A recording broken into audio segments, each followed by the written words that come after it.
নমস্কার বন্ধুরা, পিউস রেসিপি চ্যানেলে তোমাদের অনেক অনেক স্বাগত জানিয়ে আজকেও একটা দারুণ রেসিপি তোমাদের কাছে নিয়ে চলে এলাম। উচ্ছের রেসিপি। এই সিজনে উচ্ছের রেসিপিটা অবশ্যই বাড়িতে একবার ট্রাই করে দেখো, খেতে দুর্দান্ত লাগবে। তো প্রথমে দেখো, উচ্ছেটাকে আমি পাতলা করে কেটে নিয়েছি, আলুটাকেও তাই পাতলা করে কেটে নিয়েছি এবং পরিষ্কার মতো ধুয়ে নিয়ে এটা কাটতে হবে। আর এদিকে আমি কি করেছি, যে ফ্রাইং প্যানটা বসিয়ে রেখেছিলাম, সেটা তেল গরম করে পাঁচফোড়ন দিয়েছি আর 3টে মাত্র শুকনো লঙ্কা ফোড়ন দিয়েছি। আর এখানে আমি আরও একটা কথা বলতে চাই, যে উচ্ছে কিন্তু বাড়ি অনেকেই খেতে চায় না তেতো বলে, তাই এই কায়দায় উচ্ছের রেসিপিটা একবার খেয়ে দেখো বন্ধুরা, এক ফোঁটা তেতো ভাব লাগবে না।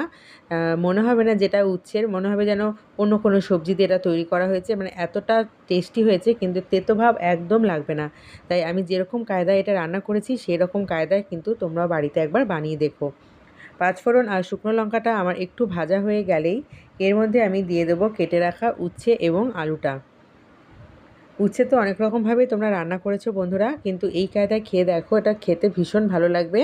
আর এটা কিন্তু ভীষণ উপকারী একটি সবজি। বাড়ির ছোট বড় সকলের কথা চিন্তা করেই রান্নাটা আমি বানিয়েছি।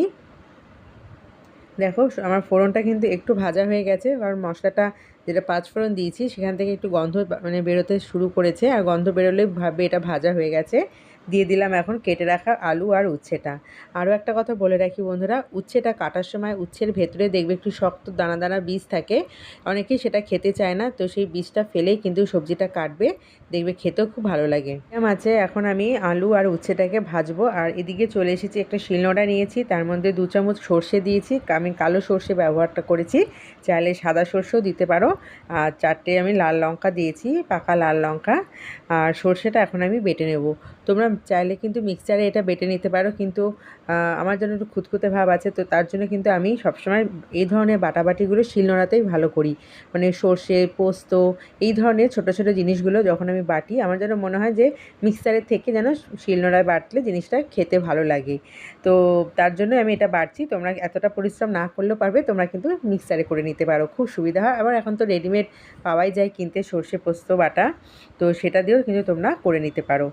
তো আমার কিন্তু এখন বাটা হয়ে গেছে, এবং আমি ঝালের জন্য এখানে 4টে মাত্র কাঁচা লঙ্কা দিয়েছি, বেশি একদম ঝাল দিইনি, কারণ বাড়ির বাচ্চা খাবে এবং বড়রা আছে, তো বেশি একটা ঝাল হলে আবার খেতে ভালো লাগবে না, তো ঝালটা অল্প একটু দিয়েছি।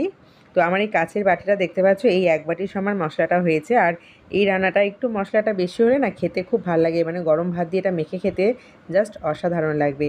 আর এদিকে আমার উচ্ছে আলুটাও মিডিয়াম আছে ভাজা হয়ে গেছে। তো এরকমভাবে ভেজে নিয়ে রান্না করলে বন্ধুরা এক ফোঁটা তেতো লাগবে না, আর সবাই সেটা পরিষ্কারভাবে খেয়ে নেবে, কারণ বুঝতে পারবে না যেটা তেতো সবজি। এখন এর মধ্যে স্বাদ মতো লবণটা আমি দিয়ে দেবো, আর লবণটা আগে দিইনি, কারণ লবণ দিলে কিন্তু সবজি থেকে জল বার হয়ে যায়, তো আমি আগে ভেজে নিয়েছি, তারপরে লবণ আর পরিমাণ মতো হলুদ গুঁড়োটা এখন দিয়ে দিলাম।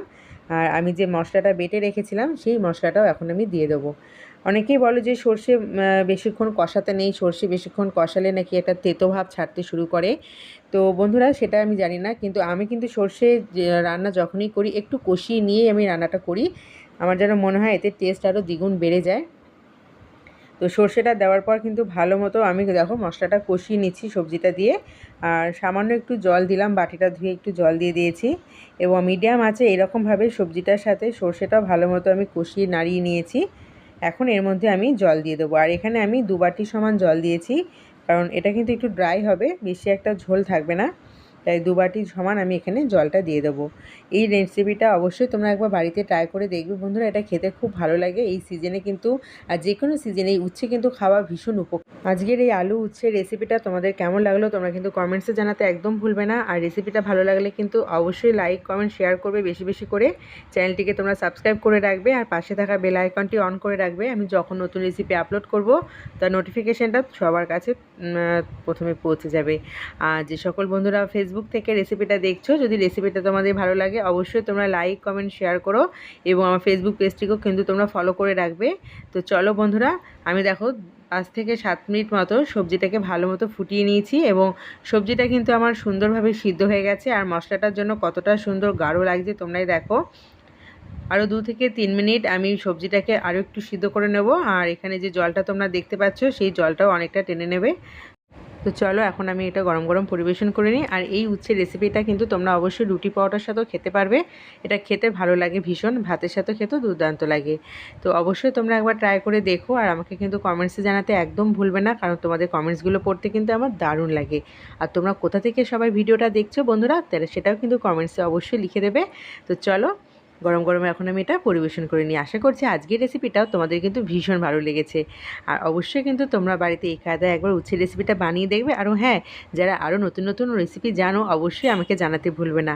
আমার কিন্তু নতুন রেসিপিগুলো করতে ভীষণ ভালো লাগে। আজকের মতো এই পর্যন্ত, আবার চলে আসবে তোমাদের কাছে নতুন একটা রেসিপি নিয়ে। আমার পুরো ভিডিওটা দেখার জন্য তোমাদেরকে অনেক অনেক ধন্যবাদ জানিয়ে আজকে আমি রেসিপিটা এখানেই শেষ করছি। ভালো থেকো, সকলকে ভালো রেখো। আজকের মতো টাটা।